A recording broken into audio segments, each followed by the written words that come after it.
Hello friends, எல்லாருக்கும் வணக்கம். அரிசியை வச்சு ஒரு சூப்பரான சோப் ஒன்று ரெடி பண்ணேன். அதை பற்றி தான் இந்த வீடியோவில் நம்ம பார்க்க போகிறோம்.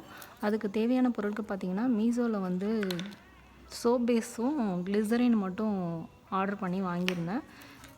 வீட்டில் இருக்கிற தேங்காய் எண்ணெய், செக்கில் ஆட்டினது, அதுக்கப்புறம் அரிசி பார்த்திங்கன்னா பச்சரிசி கொஞ்சம் ஊற வச்சு அதை அரைச்சி மிக்சியில் அரைச்சி அதோடைய ஃபில்ட்ரு பண்ணி அந்த லிக்விடு மட்டும் கண்டென்ட் மட்டும் எடுத்துக்கிட்டேன். டபுள் பாயிலிங் மெத்தடில் சோப் பேஸை வந்து குட்டி குட்டி பீசஸாக கட் பண்ணி ஒரு பவுலில் வச்சு மெல்ட் பண்ணணும். அது கூட வந்து ஒரு ஸ்பூன் கிளிசரினும் 2 ஸ்பூன் தேங்காய் எண்ணெயும் ஆட் பண்ணி அது கூடயே நல்லா மிக்ஸ் பண்ணணும்.